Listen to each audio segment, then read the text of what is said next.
Welcome in to Outkick the Show. I am your fearless leader, Clay Travis. I appreciate all of you for coming here and joining me. Oops.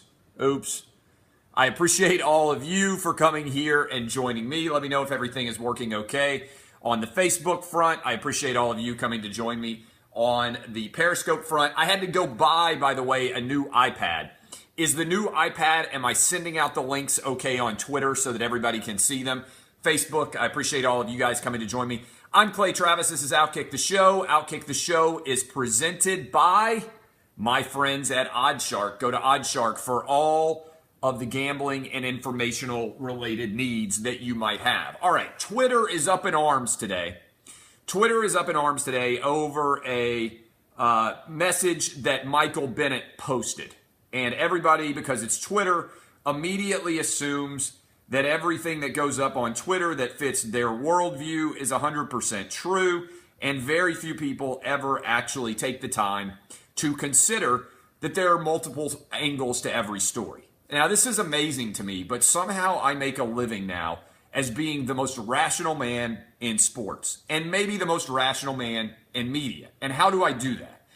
By waiting for facts, by looking at stories, by dissecting them, by analyzing them, by trying to figure out, is this story likely to be 100% true? Is it not? Where did I gain these skills? Lawyers learn these skills. Anybody who has ever conducted an investigation learns these skills. Is somebody's story 100% accurate? Is it not accurate? That almost always the case. That every single story that is out there is not 100% going to confirm your worldview. Yet time after time, stories like these emerge, and everybody on social media decides one way or the other. And anybody else who goes out there and says, wait a minute, let's consider that there might be other aspects of this story before we go any further. So I'm going to read you Michael Bennett's side of the story here, and then I'm going to discuss this story. I'm going to do it in a completely impartial manner, right down the middle, with no preconceived notions at all, sharing information that I think is important, and we'll see what the Las Vegas Police Department ultimately ends up doing as well. Here is Michael Bennett's story, okay? On Saturday, August 26th, 2017, I was in Las Vegas to attend the Mayweather-McGregor fight on my day off. After the fight, while heading back to my hotel, several hundred people heard what sounded like gunshots. Like many of the people in the area, I ran away from the sound looking for safety. Las Vegas police officers singled me out and pointed their guns at me for doing nothing more than simply being a black man in the wrong place at the wrong time. All right, that's the opening of his paragraph. Let's begin with this. He says that there was a report, what sounded like gunshots, and everybody started running. All right, everybody started running. Presumably among these many people who started running were other black people, were some Asian people, were some white people, and were some Hispanic people. If you have ever been out in Las Vegas, it's a very diverse cosmopolitan locale, all right? It's unlikely that Michael Bennett was the only black man running in this group. So my first step when I see this is, why was Michael Bennett, a 6'4", 275-pound man, tackled by police and detained? Okay, why did they detain him? My first thought is not they decided to randomly detain him because he was a black man, because there's probably maybe hundreds of other black men also running around. My first thought when I see this is police must have believed that Michael Bennett fit the description of what they might have received was an active shooter. Who's the shooter? He's a large black man. Okay, well, everybody's running. Who are we going to stop? We're going to stop the large black man. Might have even gotten a description that it's a large black man wearing a flannel shirt like the one that Michael Bennett was wearing. It's even possible that someone thought Michael Bennett was the shooter and actually gave his description to the police officers in that instantaneous aspect. What do you mean? Come on. This is way too much sense. Otherwise, to follow his opening paragraph, what you have to assume is that randomly police officers just decided to tackle the largest black man in a crowd of black men. Does that make any sense? Is that logical to anyone out there? Does anybody out there think, you know what? I bet the police officers just decided to tackle and detain detain the single most difficult person in this entire group. Of all the people that police officers could detain, they chose Michael Bennett, one of the baddest ass dudes in the whole NFL, to detain. Does that make any sense? Anybody who has spent any time in the criminal justice system knows police receive a description of somebody who has committed a crime, and then oftentimes people who don't commit that crime are detained, right? That happens all the time. Lots of you out there who are going to watch or listen to this have been detained at some point in time for something that you did not do because you fit the description of this individual. Okay? That's a reasonably approximate idea, I think, of what happened. That's the opening paragraph from Michael Bennett.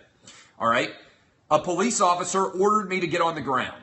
Okay? That's what a police officer would do when he detains someone who he thinks might be an active shooter. Michael Bennett himself said that there were reports of gunfire and that people were running. That's what you would want a police officer to do if he thought he found the suspect. As I laid on the ground, complying with his commands to not move, he placed his gun near my head and warned me that if I moved, he would, quote, blow my fucking head off. All right? There's no evidence of that actually happening. There is a video up on TMZ that shows Michael Bennett being cuffed. There is not a gun near his head, and there is no evidence yet that a cop said, I'm going to blow your head off. All right? So we don't know if that actually happened. Maybe there's going to be evidence of the video that shows that, but the video that we saw shows the police officer on Michael Bennett's back putting on the handcuffs. Terrified and confused by what was taking place, a second officer came over and forcefully jammed his knee into my back, making it difficult for me to breathe. They then cinched the handcuffs on my wrists so tight that my fingers went numb. That's normal, all right? It sucks, but that video is out there of him having the handcuffs put on, and it's normal that you don't have very good treatment when you get your handcuffs put on, all right? The officer's excessive use of force was unbearable. Again, what excessive use of force do we have?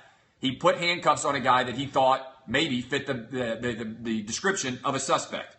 I felt helpless as I lay there on the ground, handcuffed, facing the real-life threat of being killed. All right? All I could think of was, I'm going to die for no other reason than I am black and my skin color is somehow a threat. Again, this doesn't make sense. You think that Las Vegas, which is a very cosmopolitan city, makes a regular habit of, while they have reports of gunshots going on, randomly arresting, detaining large black men, and then deciding to not chase after people who might be firing shots. It just doesn't make sense. Then I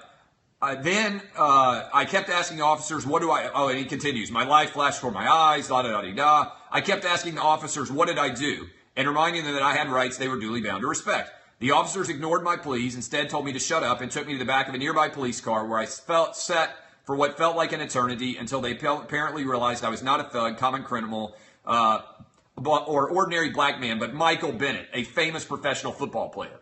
I doubt that they realized you were Michael Bennett, a famous professional football player. Honestly, I wouldn't know Michael Bennett if he were out at my local restaurant. All right, I don't know Michael Bennett. Like, I doubt that I would recognize him. If I were covering the Super Bowl, Michael Bennett is like, and he's playing in there as a Seattle Seahawk. He's not a guy that I would see and immediately think, oh, that's Michael Bennett. Very few NFL players are recognizable. I think what happened was they realized that they did not have the right guy for a crime. They detained the wrong guy, and they let you go. After confirming my identity, I was ultimately released without any legitimate justification for the officer's abusive conduct. Well, I mean, they probably felt, again, that you fit the profile of a suspect. That's the most reasonable thing, honestly, right? I have always held da-da-da-da-da. The system failed me. I can only imagine what Eric Garner, Michael Brown, Trayvon Martin, Tamir Rice, and Charlena Lyles felt. First of all, a large collection of these people weren't failed by the system, all right? Trayvon Martin was not killed by a police officer. Michael Brown actually was shot because he was attacking a police officer. That's been proven by the Department of Justice's investigation by the Barack Obama Justice Department. Tamir Rice, he was a 12-year-old who fit the description of somebody walking around with a gun. And Charlene Lyles, I think that's the woman in Texas who hung herself. All evidence is that she hung herself, all right? Those people are not like examples of the police doing things inappropriately. So, all of this story, everybody on Twitter is outraged. Everybody's in an uproar. My question for you is this not likely a result of Michael Bennett fitting the description of a suspect. Again, I want to go back to the first paragraph here because I think this is the most important paragraph. This is where Michael Bennett gets detained, okay? Here's what he describes. After the fight, while heading back to my hotel, several hundred people heard what sounded like gunshots. Like many of the people in the area, I ran away from the sound looking for safety. Las Vegas police officers singled me out and pointed their guns at me for doing nothing more than simply being a black man in the wrong place at the wrong time. Weren't there likely dozens, if not hundreds, of other black men in that exact same situation? If they were merely detaining black men, why did they let these other black men run away? If you think about this logically, the police have a report of gunshots being fired. My bet is that they also then get a report about who the suspect might be. That suspect can be wrong. They could have found out later, which they did. They found out that it was not gunshots, that it was instead statues being pushed over and landing and sounding like gunshots. Maybe the report was there's a large black man in a flannel shirt who is firing shots. Maybe Michael Bennett instead was just right by those statues when they went down and somebody inadvertently screamed to a police officer, it was that guy. It was that guy. He's the one who did the shooting, right? In a crazy, frenetic situation, eyewitnesses often fail in terms of identifying what exactly happened. If you study criminal justice at all, you find out that eyewitnesses are some of the least reliable people when it comes to telling their story. If a police officer got on his walkie-talkie and said, large black male in flannel shirt fleeing, stop him, he's the shooter. Is the police officer doing anything wrong by stopping Michael Bennett and detaining him to confirm whether or not he is the shooter? If a report went out during a terror attack that a Middle Eastern man wearing a flannel shirt was the shooter, and instead of getting the right Middle Eastern man with a flannel shirt, police detained another Middle Eastern man who was wearing a flannel shirt and put him in the back of the car and waited to find out whether or not he might be involved in the terror attack, would that make anybody blink at all? Or would everyone say, by God, the police were doing what they should have been doing, responding to what they thought was a violent event and grabbing the people that they thought they were suspects instead of allowing everybody to go? You go get the guy who looks like the suspect. Now, we don't know what Las Vegas police are going to say, but based on that opening paragraph, the single most likely outcome here is not that Michael Bennett was detained because he was a black guy and because the cops were racist. It's that Michael Bennett was detained because he fit the description of what the police believed was a violent perpetrator. Period. Right? Yet Twitter immediately explodes. Michael Bennett is not making the world a better place with this statement. He's not making the world a better place by trying to just throw out an unfounded accusation that based on his race, he was treated unfairly, that police unfairly profiled him because he was a black man. Again, he says there were hundreds of people running. Was he the only black man running? Does anybody believe that that's likely at the Mayweather-McGregor fight? There were tons of people of all races there. Why would you assume that the reason police stopped you was because you were black and not because you fit the rumored description of a suspect? Like, think about this from the police perspective. You are arriving at a scene. Your report is that there have been shots fired and everybody is running all around from you. And then on your mic, in your ear, somebody says, suspect is large black male in a flannel shirt. You stop a large black male in a flannel shirt. You put cuffs on him. You may well threaten him and say, don't move, motherfucker. If you move, I'm going to shoot you, because you think he's just been firing a gun in a crowded place. Again, take this out of the context of Michael Bennett's story and make it about an alleged terror shooting going on. If somebody said, suspect is Middle Eastern and he's wearing a flannel shirt, would anybody at all feel bad for a Middle Eastern guy who happened to be wearing a flannel shirt and wasn't actually the criminal? You would feel unfortunate that he got detained and he didn't do anything, but you wouldn't be like, the cops behaved inappropriately here. I can't believe they threatened the guy. I can't believe they handcuffed him and put him in the back of a police car until they determined that he was not the threat. You would say that's exactly what police officers are supposed to do. And the number of people who don't understand the job of a cop, maybe it's because I've worked in the criminal justice system, but think about that. He's running from gunshots. Michael Bennett, by his own statement. These police officers are running towards the gunshots, okay? They're getting told in their ear, I bet anything, that what a suspect looks like, who they should be trying to catch. And they stop this guy and detain him and then let him go when they realize that he's not a shooter, or maybe that a shooting didn't even happen. And Michael Bennett is saying it happened because he's black? It's just not true, I don't believe. Now, if it is true, if Michael Bennett was detained because he's a black guy, because they saw a big black guy and they just assumed he was a criminal, and they tackled him and they put a gun to his head and there was absolutely no reason for them to have done it, then the police should be prosecuted, because the police would be acting outside of the scope of their understood expectation, right? Their behavior would be unacceptable. But what right now is evidence other than this opening paragraph? Again, I want to read it to you. This is Michael Bennett's own words. And by the way, the video does not show a gun to his head. The video just shows him being handcuffed, so we don't know what else happened.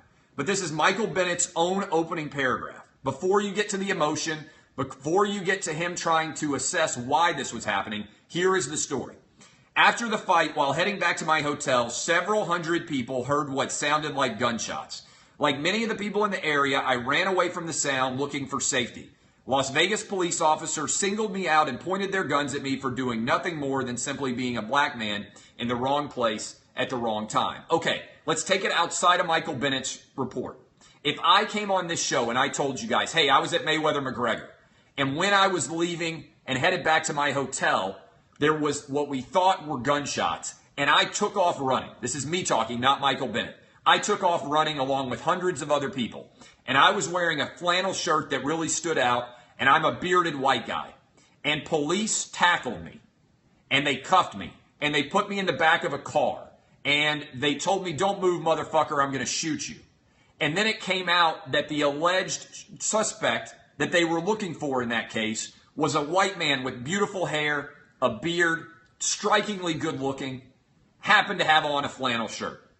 Would you guys feel like the police officers had singled me out because I was white? Now make it an Asian person. Now make it a Hispanic person.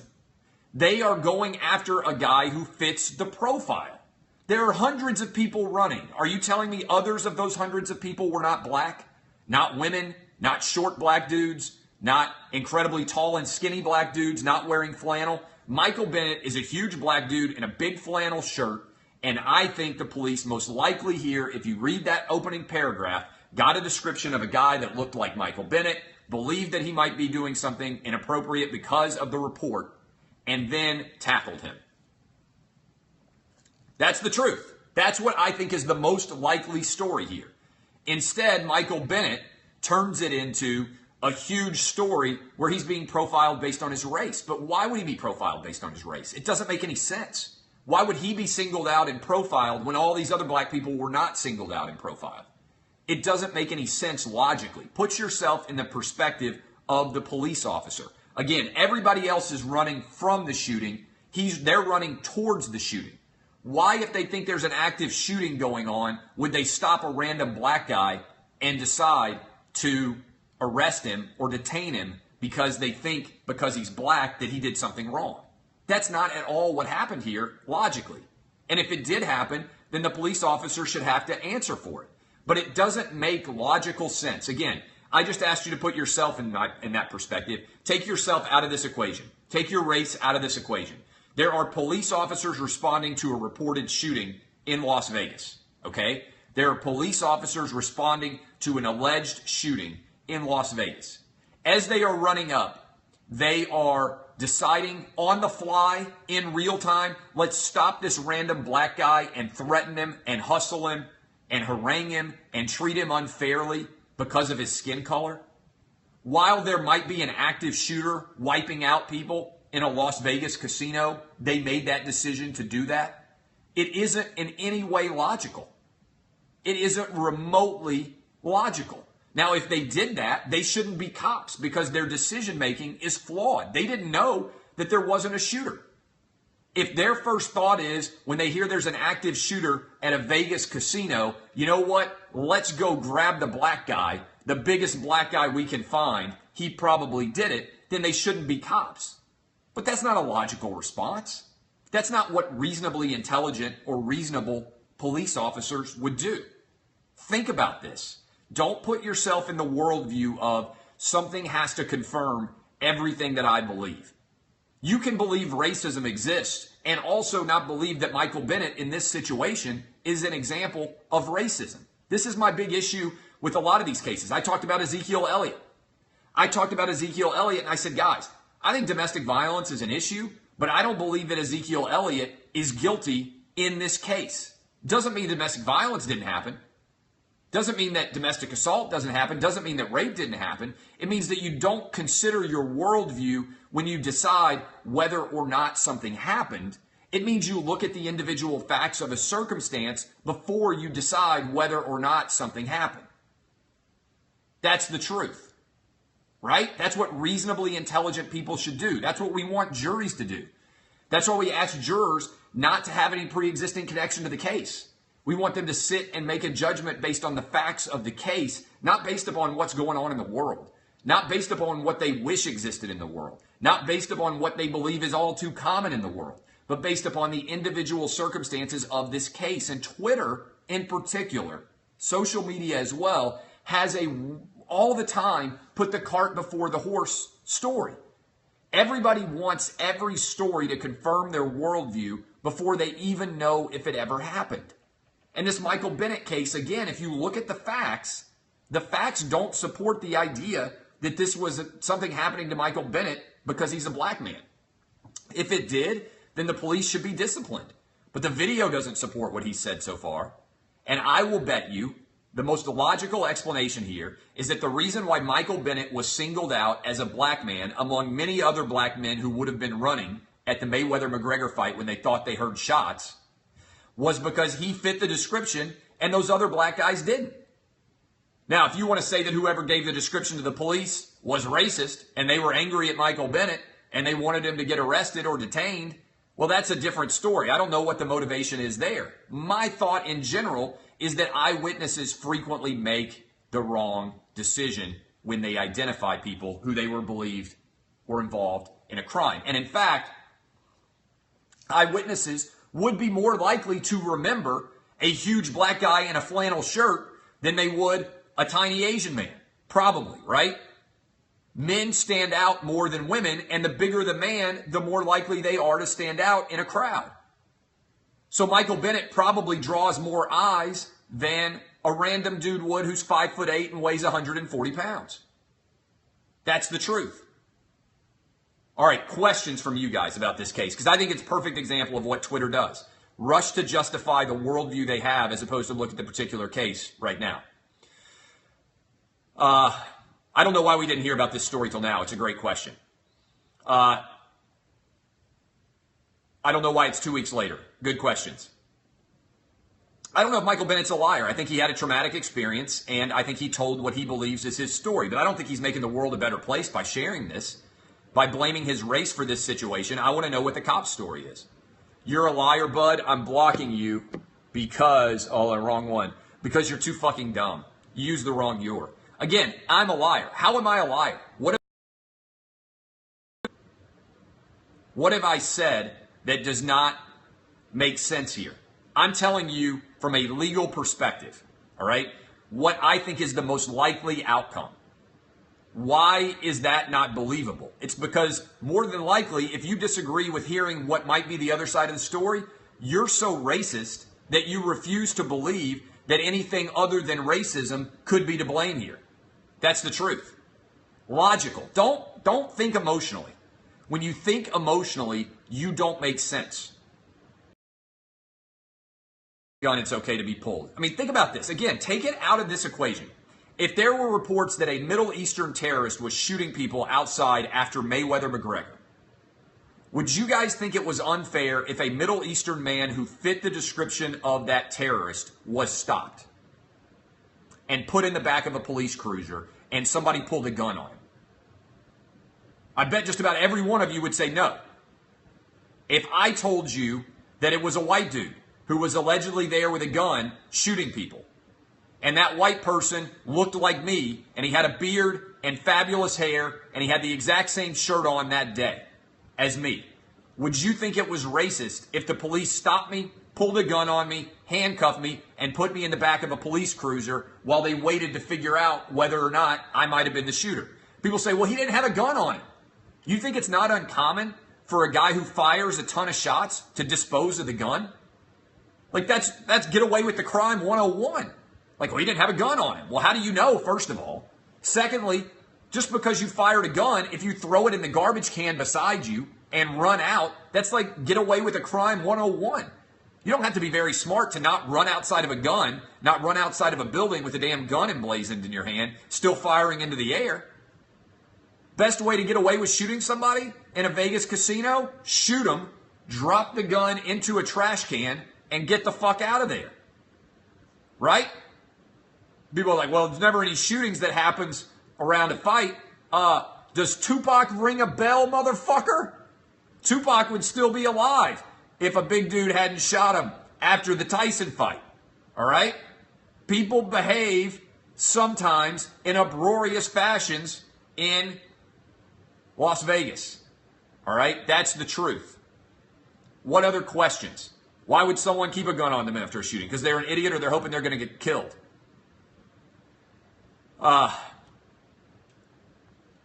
Tupac was shot 2 blocks from there. Yeah, again, think about it. What you have to do, one of the things that you learn when you are in law school, or you are a lawyer, or you are an investigator in general, is you have to be able to put your brain into other people's minds.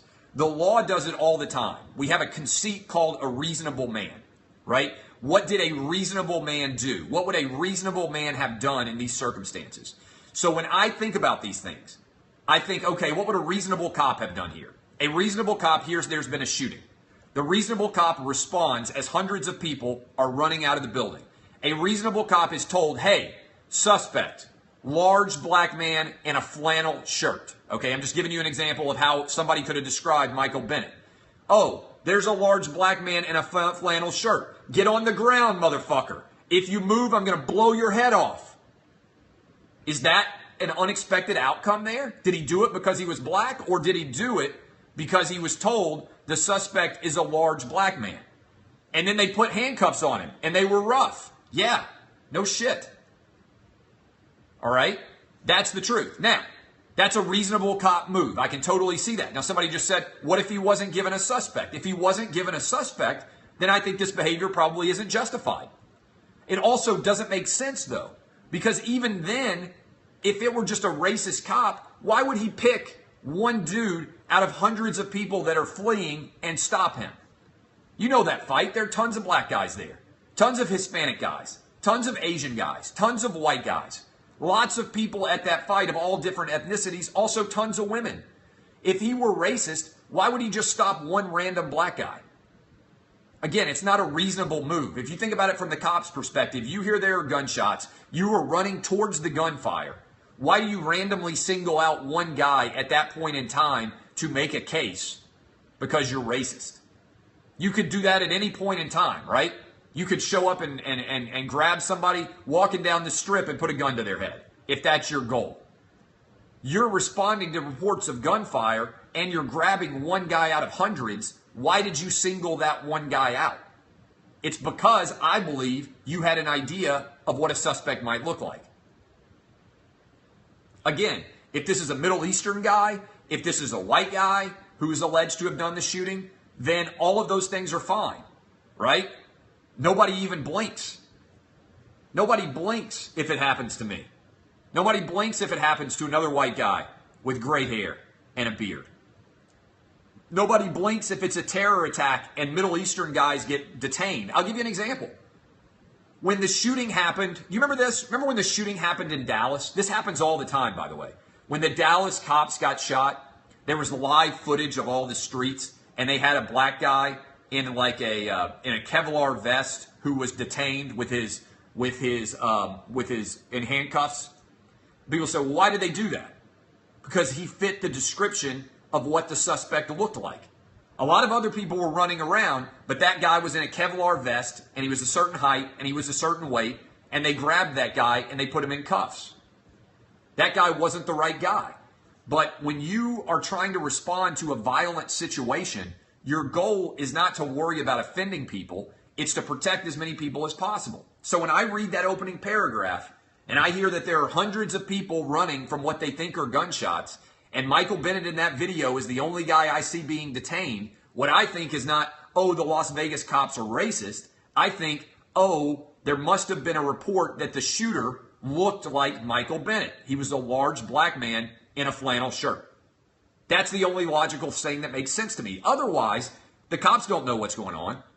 The cops don't know whether or not there's a shooting. Otherwise, you think that while there's an active shooter in a Las Vegas casino, that Las Vegas cops are deciding to just beat up a random black guy. If that's true, then they should be fired. But that doesn't make logical sense. They had to believe that that was who the suspect was. Any other questions? They didn't need to say they would blow his head off. First of all, we don't know what they did. Secondly, would you really feel bad if a terrorist got stopped and the cop ran up to him and he said, if you move, motherfucker, I will blow your head off? Do you really feel like that would be excessive? If you think you're arresting a guy who just shot up a Vegas casino, do you think it would be excessive for a guy to pull out his gun and say, if you move, motherfucker, I'm going to blow your head off? I don't think that's excessive at all. I think that's how people would talk. If they believe that they're dealing with a guy who is a violent threat, I would want a police officer. If I'm in an airport and somebody's got a gun, I want somebody to get a guy down on the ground, and I want that police officer to say, if you move, motherfucker, I will blow your head off. All right? That's what I want to happen. I want the cop to make it clear to the suspect that he better not do anything. What if that suspect has a bomb on? What if that suspect has a suicide vest on? I want that suspect scared shitless so that he freezes. That's the goal. Right? I mean, I don't understand why that would be a negative at all. That's what the cop should do. Neutralize a suspect either by shooting him or make him fearful. In that situation, he didn't, I don't believe, behave in an indefensible manner, unless, again, what Michael Bennett alleges actually happened. There are hundreds of guys running out, and the cops decide then and there, you know what, we're racist. Let's grab this big black guy and put him in handcuffs. If that actually happened, then they deserve to be prosecuted and charged with a crime. I don't believe, looking at all the evidence, that that's very likely. But that's exactly what Twitter believed. It's probably, I think about everything in terms of probability. I think about an utter probability. It's how I make every decision in my life. Is this probable or not? Is this believable or not? Which of these stories do I find most likely? That's what lawyers do, right? That's what jurors do. You put me up in front of a jury, I can convince them of lots of different things. Is it likely what Twitter believes happened? That Michael Bennett got rousted about and treated unfairly because of the color of his skin? Or, which is like what, a 5% chance? Probably not even that likely. Or did police have a suspect that was described that looked like Michael Bennett at what they believed was an active shooter situation, and they detained him until they realized that there wasn't actually a shooting and there was no crime, and then they let him go? Now, maybe the police could have said, hey, we're sorry, man. We thought you were the active shooter. We had reports of an active shooter, and he was a large black guy in a flannel shirt, and we saw you running out, and we decided to tackle you. But guess what? The police are probably busy as shit, and they don't have time to sit and talk to every alleged suspect. It's great if the police do have time to sit and explain the investigation that's currently ongoing to a suspect that they have detained in the back of a police cruiser. But by and large, most police don't have time to sit down with you and say, look, we're sorry. Like, it would have avoided this entire story if a police officer, if that's the story, if a police officer had sat down with Michael Bennett and said, look, man, we're sorry. We had reports of a large black man firing gunshots inside of this building. You came running out as a large black man. You're the biggest black dude maybe in this whole building. You're 6'4", 275, and we decided to detain you because we thought you might be the suspect. It's since turned out that there were no shots actually fired. We apologize if we scared you. We apologize if we treated you unfairly or you feel like you were singled out unfairly. But all we have to go on is the reports of what suspects look like, and you resembled the suspect in this case. And that might have happened. Somebody just said that's probably happened and he just wants attention. That's why I want to see what the Las Vegas police have to say. All right. That is the situation. I spent the whole show talking about this. I'd encourage you to share it. This is why Outkick's the most intelligent source in the media that you can probably find, sports or otherwise. You can go check out my gambling picks. I'll spend more time on them tomorrow. I got to go pick up my kids. I spent all the time on this case. Irma is a mess. Don't fuck with Irma. My best to everybody in the Virgin Islands and also in Puerto Rico. I lived in the Virgin Islands, gorgeous place. I love Puerto Rico, fantastic people, fantastic island. I love it a ton. And obviously Florida is next in the line. I want to tell you to make sure, again, that you go and get hooked up with Outkick VIP. Our gambling picks are up on the main page of Outkick. Thank you all. Love you guys. Share this if you want to actually dive into some of the details that I think will ultimately be out different than what Michael Bennett said. Love all of you guys. Kisses, DBAP, and I will see you tomorrow, 6 to 9 a.m. Eastern on Fox Sports Radio, and then we'll be back here at 3 o'clock Eastern for Outkick the show. See you guys.